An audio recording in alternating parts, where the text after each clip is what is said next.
answers. Send your tax-related questions via WhatsApp or SMS to 0790-141-887 and the Commissioner General of URA, John Musinguzi, will personally address them.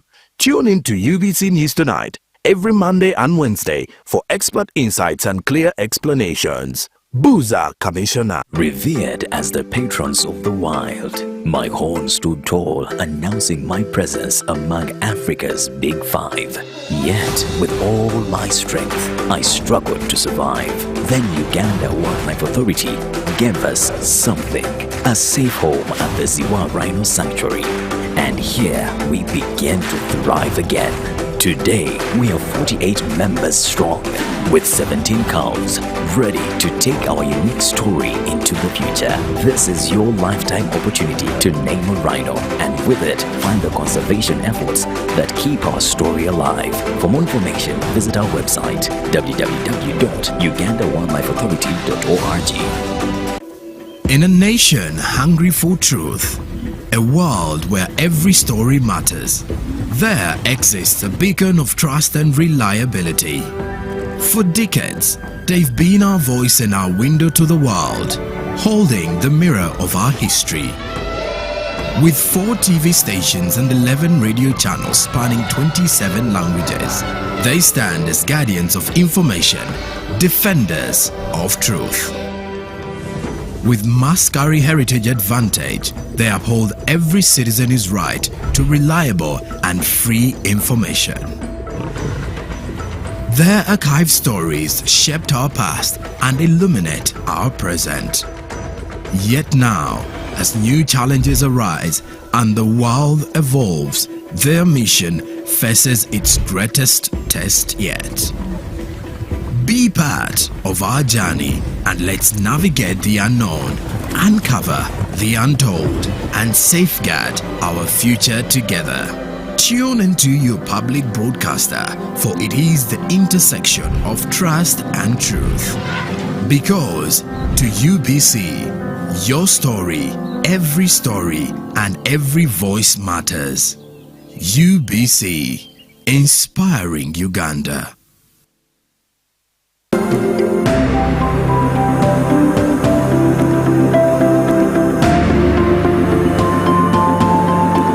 So this is my general perception. One, that this project entered in strategic areas of government, but that it has created a base for the now last mile strategy, which is the past development model. And therefore this base that it has left will help us actually, and I'm sure we'll get better results in Achole area and Ajumani when we are implementing the past development model.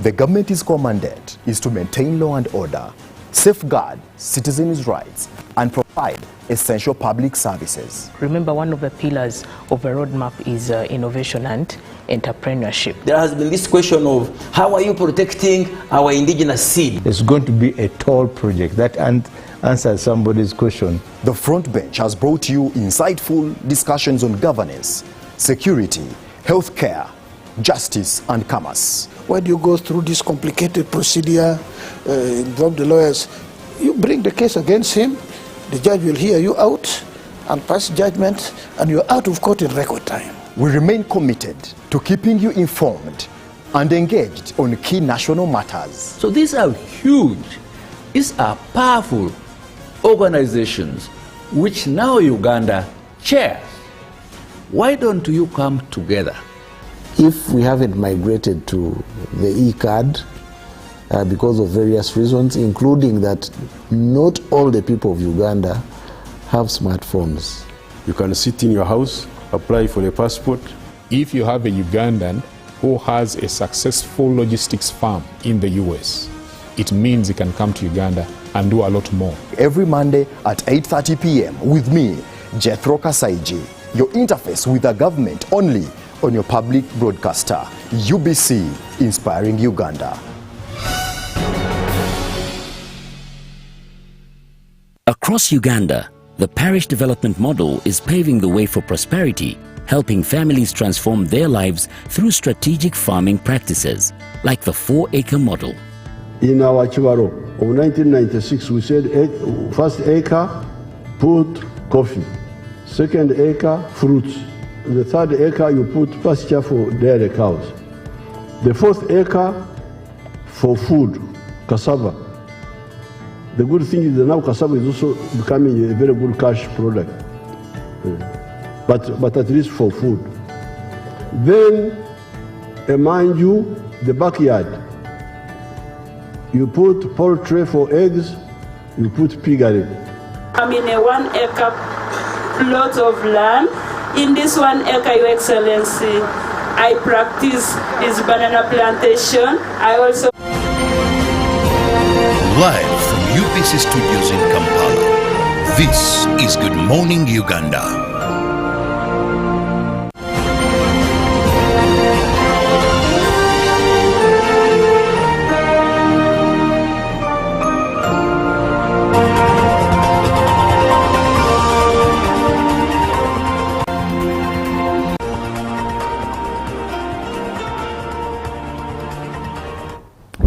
I cannot get tired of thanking you for always being with us on UBC TV all the way from 6:30 till now. We do appreciate, and those that have joined in segment as a segment by segment, still we do appreciate you for being with us on UBC TV. Now it is time for our agenda, where we usually have a guest or guests in studios, and this morning I have two young lads very passionate about peace and prosperity of this country, and we are going to be looking at what is known as the International Peace Day. And here in Uganda, we are going to be having the International Peace Day run at Kololo Ceremonial Grounds, and His Excellency the President is expected to be the chief guest, the President of the Republic of Uganda. Now, the United Nations set this day, known as the International Day of Peace, every year on September 21st. Now, the day was established in 1981 to strengthen the idea of peace and dedicate a day to global ceasefire and non-violence. Now, it is assumed that on this day there is ceasefire and no violence. We reflect on peace and also think about the lives of those that have been lost in violence. I'm not the best to discuss this. I have Adroni Rodney, who happens to be the National Youth Parliament Speaker, if I may say that. He's with me here. Good morning and welcome. Thank you very much. I appreciate the thoughtful invitation. As introduced, Adroni Rodney is my name, and I represent all the youth of Uganda as the Speaker of the National Youth Parliament, and I'm happy to be here. Well, just next to him, I have Mangeni Diamond Joel, who is the Secretary Mobilization, National Youth Students Center. Good morning and welcome. Good morning. My name is Mangeni Diamond Joel. I'm from Makerere School of Law, and I am working as the Secretary Mobilization for the National Youth and Student Center. Well, I'm very happy because indeed I have youth. You know, also your things of late have become complicated. You hear youth, then some people say disqualify that one. It's not a youth, but now the ones I have, I need youth. Now, just to begin with the Speaker of this Parliament, when you talk about the International Day of Peace, what comes to your mind and what should Ugandans know? Well, thank you very much once again. The International Day of Peace. Now, as you've highlighted in the preamble, this is a day that was designated through a UN Council resolution in 1981, and through a second resolution in 2001, the day was established on the 21st of September. Now, this was a day that was designated to commemorate the founding ideals of the UN, which were one, to promote global peace, two was to end conflict, and ultimately then build towards global cooperation. And this is the same day where all UN member states are expected, ideally, to observe this day.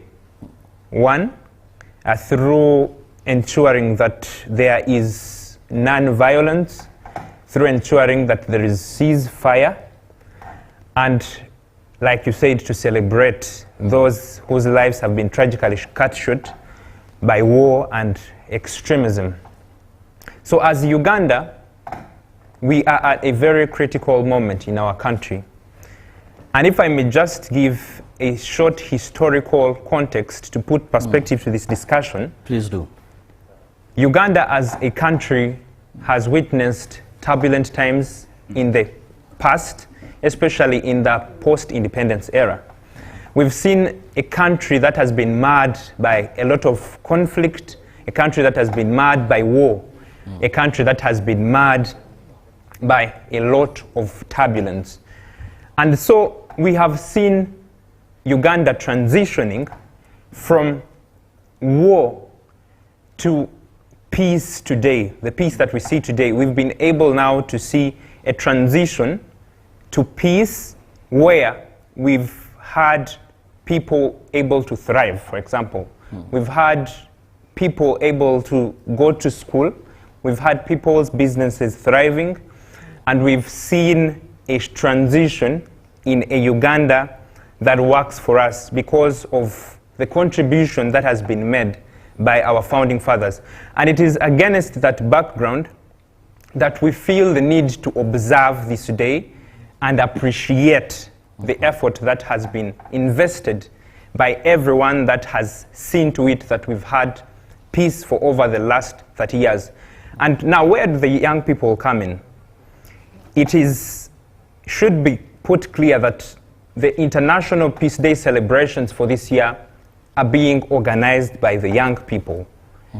This is a day where young people and leaders from all over the country have taken it upon themselves to mobilize and position themselves as the vanguards of peace in this country.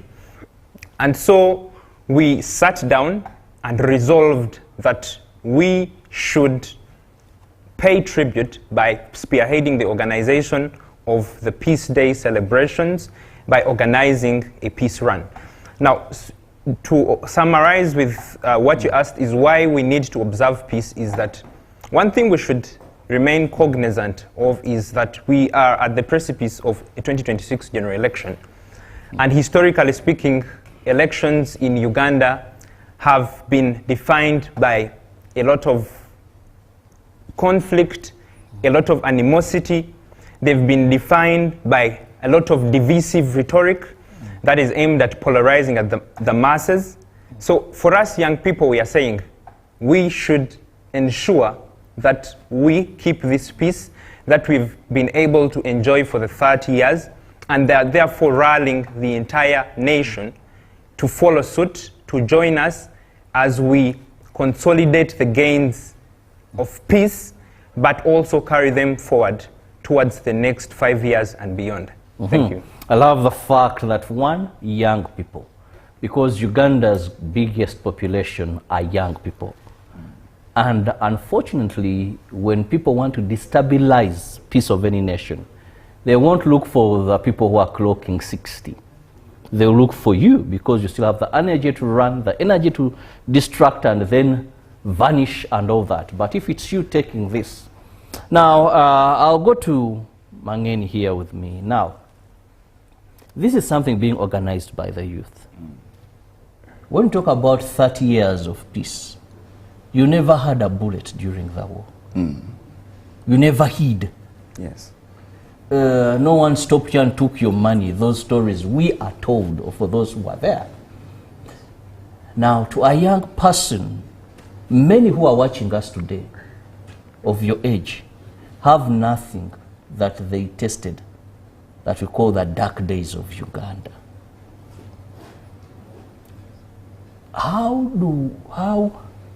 We are looking for what then motivates you. Because others will talk about people who were jumping dead bodies, were doing this. Now as a Mangeni, what motivates you? You who stole nothing. You see, Museveni's government, with all its short livings, is the better bad one we have had, I would say. Why? When you read the history of the country, you realize that this is the most stable time we have had as a country, as Uganda. And Museveni has created peace in the country, that you can easily wake up, go do business, year in, year out, when you're sure that you're going to be protected, which was not the essence time ago. So we have not seen dead bodies falling down. We have not had bullets while growing up. And that is exactly what we want to maintain. We want to make sure that we never reach a situation where we see what we were told happened some time ago. So that is where we come in and say we are supposed to move with this forward, and we have to maintain the peace with us. Answered well. Now, moving on still, you know, I get very excited when I have young men around, because these are people I always gather views from, and most of the times they are very negative. So when you come across those that are positive, you want to dig deeper and understand why are they positive and seeing things in this direction. Now, you're going to be having this run, Speaker, and that is on the 21st of September, coinciding with the International Day of Peace. First and foremost, what do you intend to achieve? People coming and running, we've had these runs in Uganda, it has become almost the order of the day. People have run, people have bought costumes, people have taken selfies. So what are you targeting to achieve? Yes, now we are organizing the International Peace Day Run. And just maybe to take us back a little, you mentioned something interesting, that as young people, what interests us? What interests us to ensure that we are at the forefront of organizing such an initiative to rally the masses, yet we have not been part of this turbulent past. And that now indicates, for one, that we are seeing a shift from armed conflict. We are seeing a shift from people extrajudicial killings. We are seeing a shift from civil war, and now we are now seeing a shift towards building peace in the context of now solving the structural challenges like governance. We are now moved to the approach of peace building that pertains to youth inclusion. We have now moved to away from armed conflict to now the peace of ensuring that services are provided. Now, the International Peace Day Run has three major objectives. The first is to actually build consensus. It is to build consensus amongst all people, irrespective of their political affiliations. Because, like I said, we are approaching the cusp of the general election, and it is during this time that we see a lot of polarization, we see a lot of division. So now, first and foremost is that as we have youth as the driving force, our first objective is to sit down as a country and build a consensus on peace, to understand that irrespective of our different backgrounds, we have peace that we need to uphold and carry forward. So the first objective is to build consensus around peace. The second objective is to rally all stakeholders. And if you look at this run is bringing on board stakeholders from different sectors in this country, from government, from civil society. We are having stakeholders from faith-based institutions, from political parties. So we are bringing together on board all stakeholders and ensuring that everyone plays their part in ensuring that we celebrate peace, and we know the importance or the imperative of us keeping this peace. But lastly and most importantly, the Peace Day Run that we're organizing is a curtain raiser. It is a sort of a precursor to the ongoing mobilization efforts to fundraise for a national students and youth center. And actually, if you read some of the concept notes that we've been able to develop, they very well clearly state that the proceeds of the Peace Day run that we shall be able to accrue from the sale of the different the kits that we are going to be selling, and all fundraising efforts are meant to ensure that we are able to accumulate enough money that will enable us to have the construction of the National Youth and Student Center. So those are some of the objectives, and those are some of the things that we intend to achieve through the organization of the International Peace Day Run. And then lastly, maybe, is we want to celebrate the little that we've been able to achieve. And this is our way of paying tribute. This is our way of appreciating the effort that has been put to bring this country from where it was, ravaged by war, ravaged by conflict, to an era, to an epoch where we have people able to study, we have functional hospitals, and you see, even holding this show right now requires peace. Marrying in this country requires us to have a certain degree of peace, which I, without an iota of doubt, believe that we have been able to achieve. So it is also to celebrate the gains in as far as peace is concerned. Yes. Well, celebrate the gains as far as peace is concerned. Now, he talked about the fundraising, bring in money element. What is your target audience, and what is one required to have to be part of this? Because now we need to build this center. One should be a human being. Okay. A human being who is positive about peace, who benefits from peace. So we are looking at all Ugandans, we are looking at youth, we are looking at government agencies, we are looking at diplomatic entities, non-government organizations. We are looking at schools, post-primary schools, that is secondary, tertiary institutions, universities, all these people to come together. We are looking at districts and villages.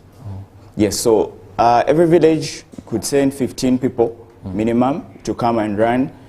District 100 people, and institutions will be sending people also in that line. Yes.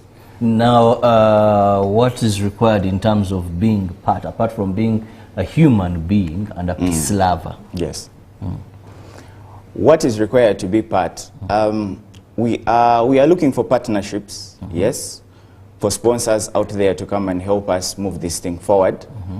We call upon district youth platforms for you people to come and join us, and we move this thing as a national entity, right?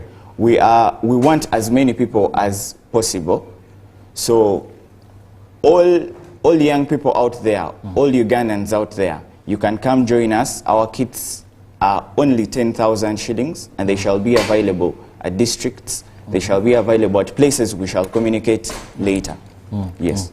Okay, that's what I wanted to hear from you, because usually these runs, there is a token you give to aid, facilitate the organizing committee, but where it's also a fundraising, this helps because most of these runs have a target. Now here it's building a center, you said a youth center? Yes. So that is the target. So if you're running, not only in appreciation of the peace that we've had for the 30 years plus, but also to help these young lads have this resource center, it is a reason why you should come.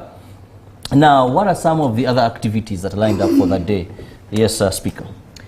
Yes, now looking specifically at the Peace Day celebrations, one, I think one important detail is that before we even have the Peace Day run on the 21st of September, we are having a lineup of activities that are for the express purpose of generating an impetus towards the day, and those will begin with the peace processions on 14th, where we shall have district leaders, district youth leaders leading the charge, mobilizing and rallying youth within districts to be part.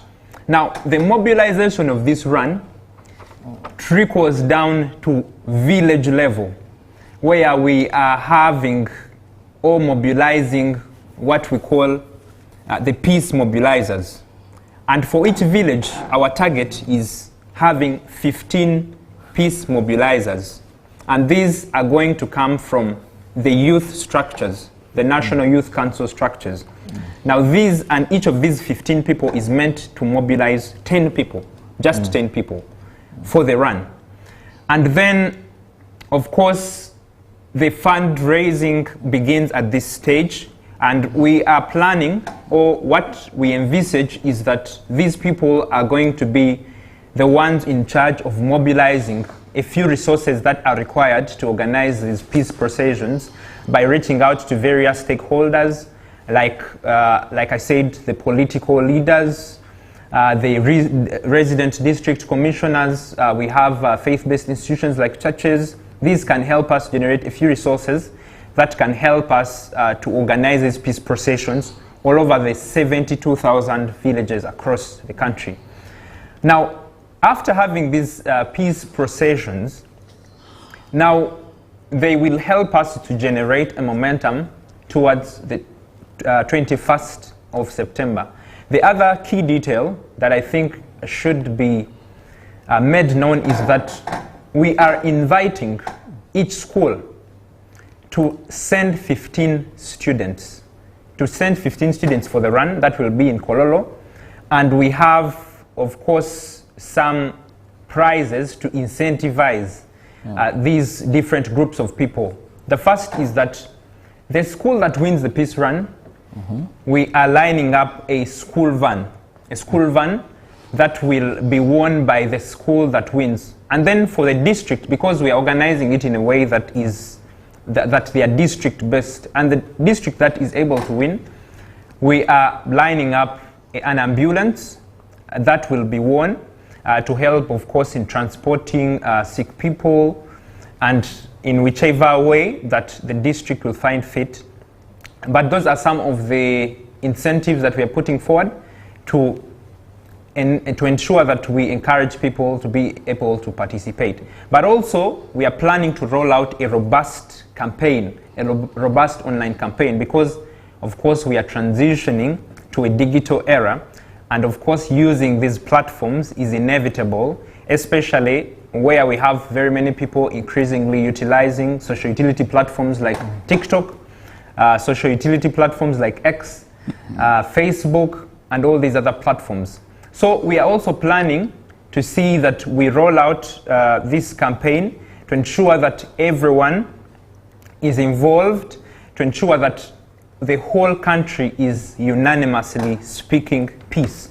So we are looking at this online campaign. We are looking at the peace processions, and we are also looking at different events in the lineup of activities. For example, like I told you, we are looking at constructing a peace center, and we want everything to be youthful. We want to ensure that even the design of the National Youth and Student Center is a competition that we plan to roll out. We plan to ensure that we interest young people out there to compete for the design, for example, of the National Youth and Peace Center. So this is an initiative by the youth and for the youth, and to benefit the entire country in the grand scheme of maintaining peace in this our dear nation. Now, Mangene, the Speaker of the Youth Parliament has just talked about a series of events, including winning a bus. Now, who are your partners here? You're young people. Some of you are still in school. Don't think you're in formal employment. You're talking about things that require a budget of almost 16 million plus. The van, even if not included. Where are you going to get this money? Actually, for the National Youth and Student Center, we are planning to construct. We are looking to put it in Gulu, right? And the overall budget of this is 25 billion shillings. Now, where is this money going to come from? Let's even start with this event. To start from organizing the event, you need money. Yes. And you've invited His Excellency. You know, It means total organization. Yes. You see, in the Bible, there's a parable of Jesus told the disciples that there were people who were given tenants. Those who grew them eventually got more. We believe that the president is a very religious man, and he shall work according to biblical principles. We have partnerships with people already. We have reached out to specific offices, to specific individuals that I'm not at liberty to disclose at this particular time. But yes, we have some working money with us, but we still need more money to work with. The end route of our movement, of our processions, of the run, is the student center, right? How are young people going to get 25 billion shillings? Where are they going to get it from? After the run, we look at inviting one international artist to come. From the profits we shall make, from the money we shall make, we shall use it to invite someone to come to Nambole. We are looking to invite Banner Boy to come, and the money that shall come from there, we believe, might be either halfway or somewhere there. A stepping stone, let's just call it a stepping stone. A stepping stone towards the construction of this center. Yes, and it has been quite a time where national students do not have where to sit. The speaker shall highlight on that. I am aware that the National Youth Parliament has, I think, one sitting. One sitting, imagine one sitting. So you vote people into office, and after the entire tenure, they have had one sitting. Why is this? Because they are using the National Parliament. And so they will get a day where it's not busy, and then they invite them to come and do this. So I want to make sure that these things end. We want to have a student center that has the National Youth Council, that has WUNSA, that has all these student-based entities in one place. Yes. Well, that is a very brilliant idea to say. And of course, it will benefit the youth more so when airing out their voices. Now, also, looking at this peace run at Kololo, have you already come out with the routes? How distances are going to? I'm so now back into that whole thing. Yes, Speaker. Yes, so now also, of course, to supplement on what he has said, we believe that all it takes is for young people to organize themselves. And any group that is organized, it is easier for such a group to be in position to fundraise. And what we have done is first to organize ourselves as young people. Because we live in a country where we have very many people that are willing to support these initiatives. And what we've been lacking in the past predominantly has been organization. And so we've organized ourselves this time round, and we have actually taken initiative to start.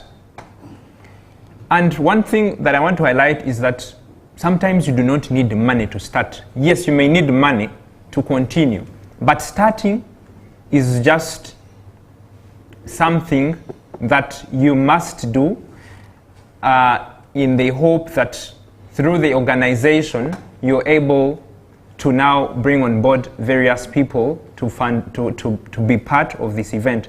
And through the organization that we have actually come up with, we have seen very many benevolent organizations that are willing to come and participate with that.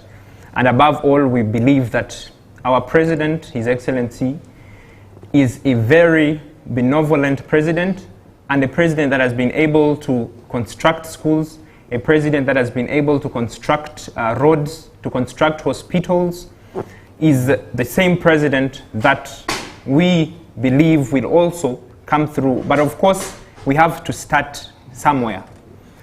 We are not starting at zero, and that is the level of organization that we're actually portraying, that we can organize and ensure that by the time the support comes in, we are already somewhere. So that is what we are looking at.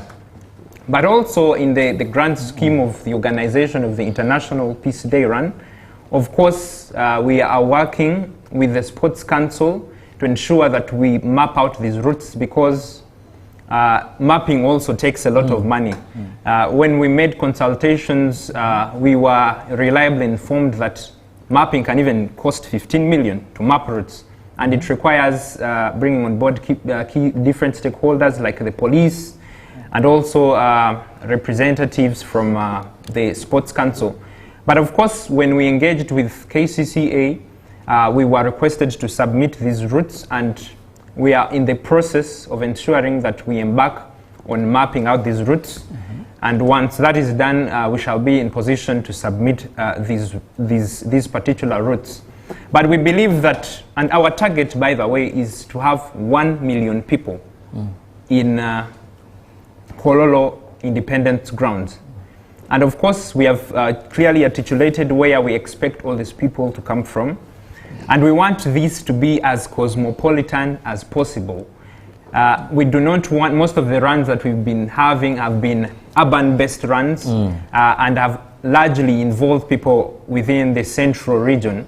But now we are looking at targeting people from across the country, and that is why we are looking at each district sending from the villages of the 150 that I talked about. You find that each district is going to be bringing people on board to compete for these peace prizes, but also ensure that we have everyone participating from all districts from across Uganda, and even from all the schools that are spread out in the different regions of this country. So that is what we are looking at as we organize, but routes, the process is already ongoing, and we are already starting to achieve in that area, and as the process unravels, we shall be in position to avail copious details in the organization of the Peace Day celebration and the Peace Day run. Well, I've just come to learn that mapping these routes is that expensive. I thought it was something very easy to be done, but of course learning never ceases. How I hope it could be a little bit cheaper than that. Now, how is the momentum of the youth so far? We are moving. Because you don't have so many weeks. Yes. As we speak. We are moving. You know, it is one thing to have a lot of people, and it's another to have a group of people that get things done. So we have reached out to the different youth at village level, at school level. We have written letters to various people. The momentum is there. We are moving forward. Yes, the time looks little, but it is sufficient for us to move with. Yes. Time looks little but sufficient that we shall take as we wait for 21st September, not very far from now, where we will be having His Excellency as the chief guest at the International Day of Peace Run that is going to be celebrated in Uganda, as we'll be joining the rest of the world, because this is a UN, United Nations Day. It was declared that globally, all countries, it is assumed, and it should be, that if there is war, there is ceasefire. It is all about non-violence. We reflect on the victims, reflect on the value of peace, and see how best we can move forward. Now, after this event, what next? Yes, Speaker. Yes, now like in my preamble, I was able to highlight the strategic objectives of the organization of this run. And earlier on, I highlighted that this is a curtain raiser to the National Youth and Students Center. And by the way, just to even talk something little about this National Youth and Students Center, this is going to be a multi-purpose leadership, educational, and recreational one-stop center that is going to be in position to house the different youth structures like the National Youth Council, the Uganda National Students Association, because right now they are being housed in the corridors of Legacy Tower. So we are looking at institutionalization. The National Youth Parliament, like he said, has been largely surviving on the benevolence of the Speaker of Parliament, where we've been having an opportunity to have our sittings, but they have not been as frequent as they should. But we believe for young people to contribute meaningfully towards the development of our country, these conversations must keep going and they must be frequent. So by having our own structure, we have an opportunity to ensure that we keep these conversations going and to have a place where we have also our offices. So we are looking at a center that is going to have an indoor and outdoor sports facility, first of all. Secondly, we are looking at having a business incubation hub. We are looking at having a polytechnic within this National Students Center. We are even looking at promoting young people with passion through having state-of-the-art recording studio, because we realize that now more than ever, the arts industry has become very lucrative, and so we want to now promote that talent, and so and that is also part of the wider efforts to have a youth television and a youth radio, and also promote innovation. So this is the end goal, and that is what we are building for as we organize the Peace Run. But also, we must note that this is not a one-off event. This is actually more of symbolic, that the youth are taking up the mantle to ensure that we are at the forefront of being the vanguards of peace. And so the Peace Day celebrations are, if not anything, the beginning of young people to take on the role of mobilizing and rallying the rest of the entire country to maintain peace and carry it forward towards the next 5 years, the next 10 years, and the next 50 years. And we are the future of this country. So we are looking at not only having this run, but also to continue conversations of how we can consolidate the peace that our founding fathers, under the auspices of His Excellency the President, can be maintained, can be carried forward, such that we never at any one point go back to what happened in our turbulent past. So the Peace Run is a precursor to the National Student Center, and beyond that, it is also a platform for us to rally youth to ensure that we continue to champion peace as the young people of this country. Well, continue to champion peace as the young people of this country. Now I'll just give Mangene here a minute for your parting shot. Please use it. We call upon all youth in the country to come and be part of this. Come forward, come, let us frontline peace, let us be the ambassadors of this thing. Let us be good people. Please come, let us run, let us get involved in all these different youth activities. Let us protect the peace in the country. Let us protect the socio-economic transformation we have had. Let us protect the gains. Thank you. Well, thank you so much, Mangene Diamond Joel, who is the Secretary of Mobilization National Youth Student Center. Thank you so much for your time. And Rodney, the Speaker of the National Youth Parliament. Thank you so much. And above all, the youth there, these have taken on the mantle to appreciate, consolidate the gains that we have had and also move forward. What are you doing as a youth regarding peace? Are you being destructive or are you being constructive? Have the best of your day. See you in the next hour. Ruben is ready to take you through sports. I don't know how my team is doing, but I know he will give you some information there. Good morning.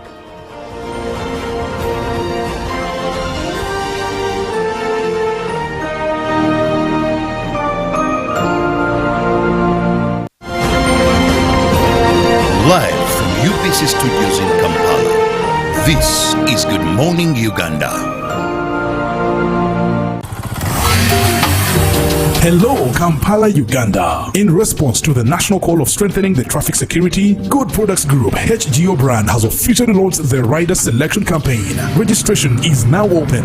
Visit www.riders.hgo.com. Complete your registration now for a chance to win exciting prizes including motorcycles, exclusive HGO gift boxes, and official rider vests, all while promoting safe riding awareness. This is how to participate. Pay the registration fee, invite 3 friends to form a team of 4, and your registration fee will instantly be refunded. Begin your journey of honor today. Don't miss this opportunity. Join the challenge, promote road safety, and become a pioneer rider. For details, visit the official Good Products website at www.hgo.com or call toll-free 0800-335-555 or visit our offices at Kingdom Kampala, 3rd floor to register now and win prizes worth millions. In a nation hungry for truth, a world where every story matters, there exists a beacon of trust and reliability. For decades, they've been our voice and our window to the world, holding the mirror of our history. With 4 TV stations and 11 radio channels spanning 27 languages, they stand as guardians of information, defenders of truth.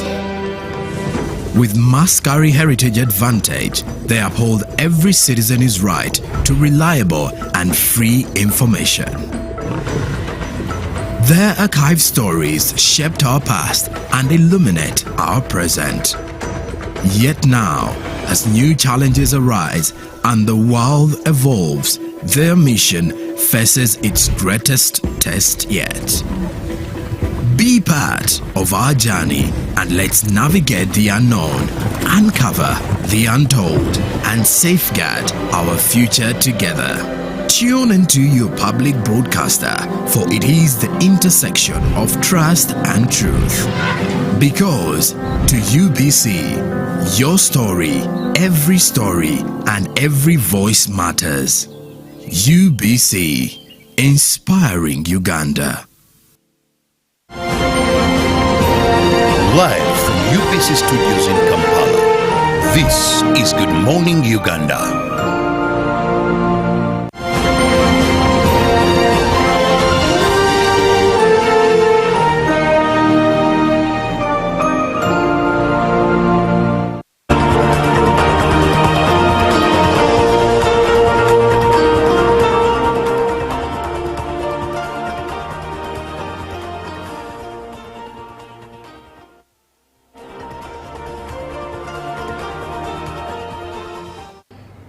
Good morning, my name is Ruben, and on a special Thursday morning, yesterday I was actually driving home and I came across a guy I've not seen in so many years, Masiga Paulson. I met this man in 1989 when we were joining together, the junior boys, and we went through school together. Then we parted ways when we joined university. When I saw him, he has not changed. He had actually kept his body. I want to salute him, Masiga Paulson, for being that man. It's not easy to keep your body in shape, even at our age. People would love to eat anything. Uncle Bobby here will take anything that is available. But anyway, away from Paulson and regards to him, I want to start with darts, where I saw a story on sports where our colleague Issa Avidie did write about darts, and I picked an interest in the story, which I have to share with you.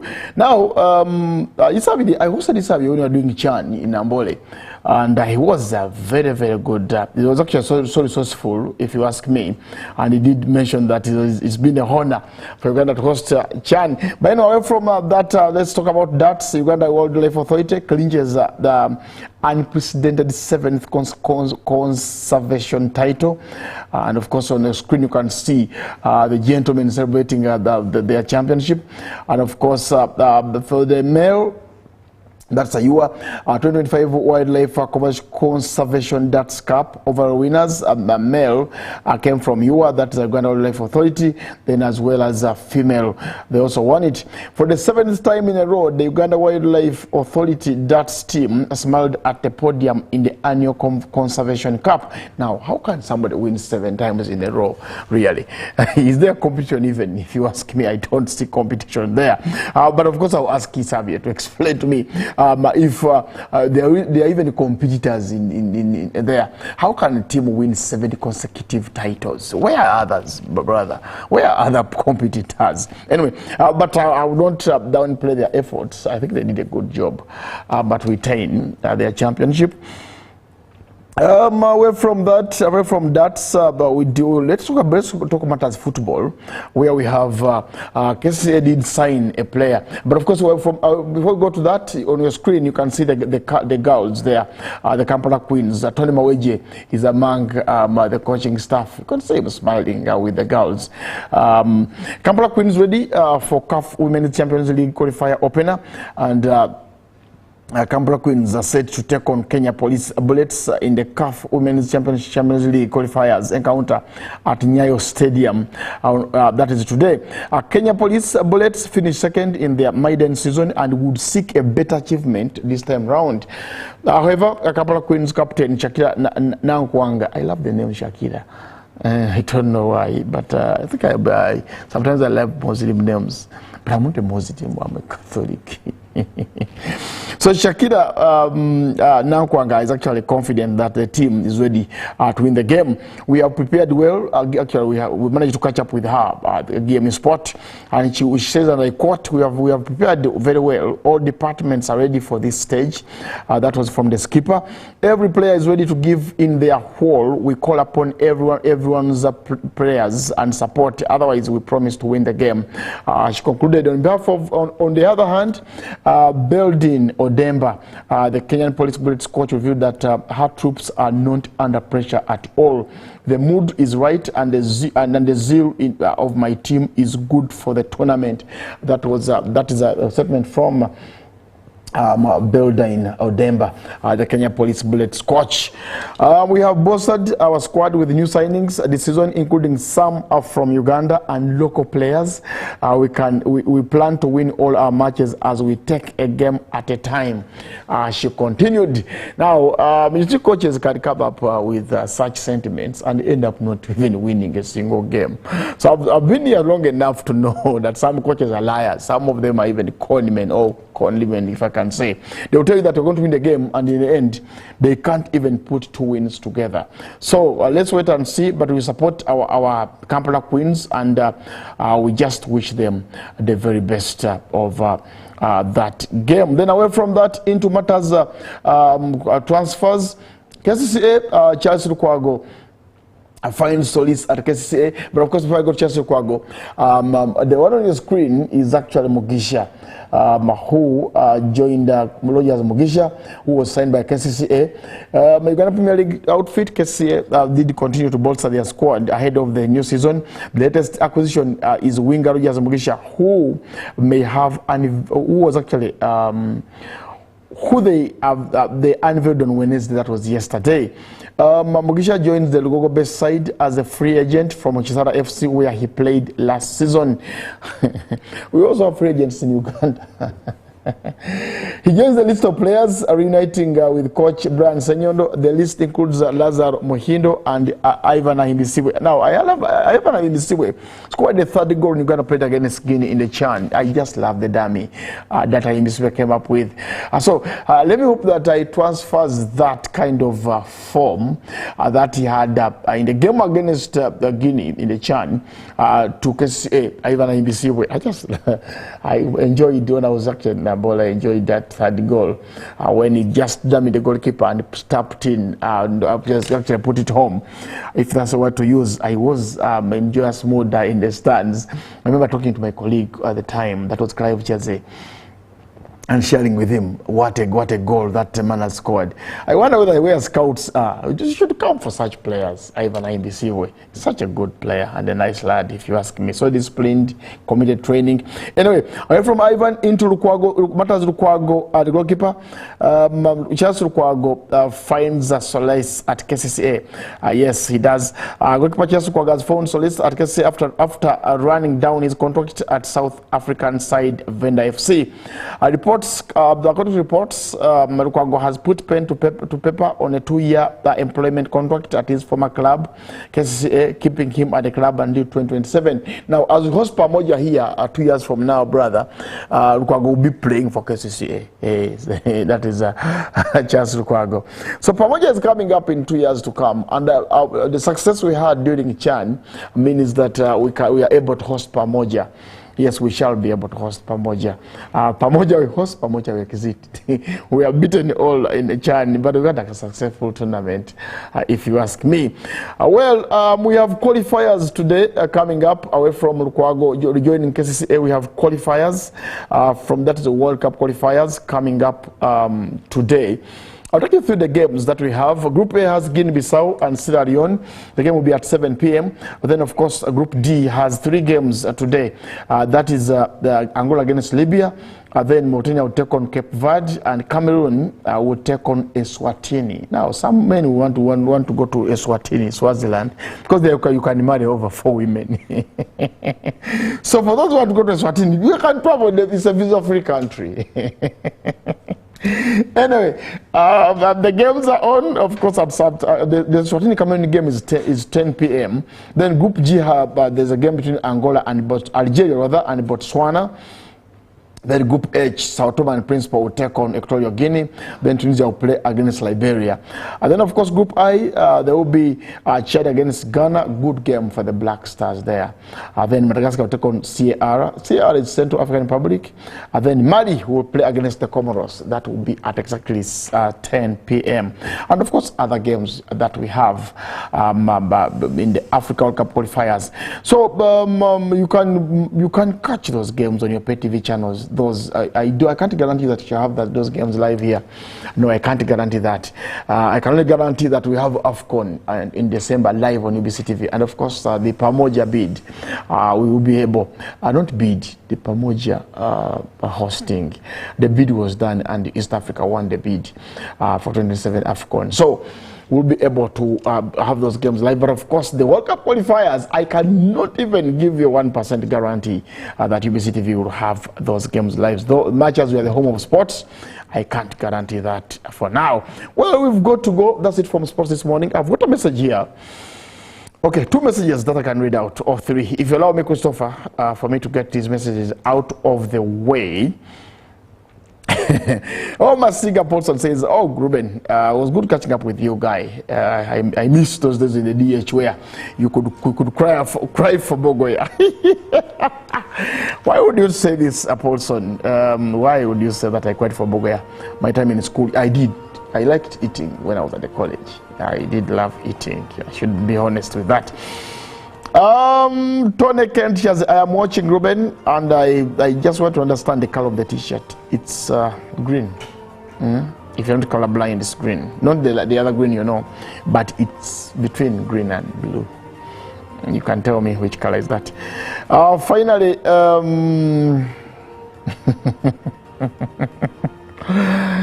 okay, I think I've got to edit this. This message is a bit interesting. Can I read it out? Okay. One says that I would love to see the sports presenter. How can I get to him? That is a Belinda. I will never get to him. There's no chance about that. I'll be very honest with you.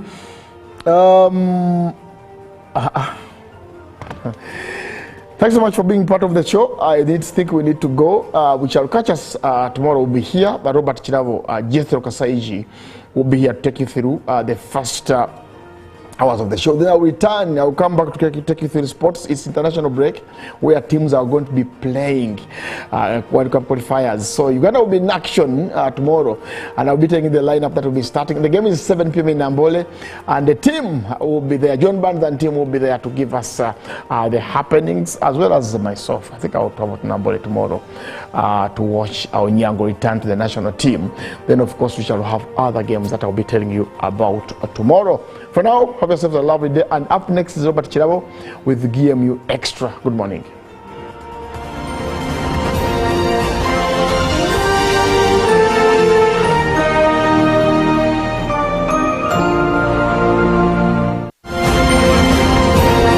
Live from UBC Studios in Kampala, this is Good Morning Uganda.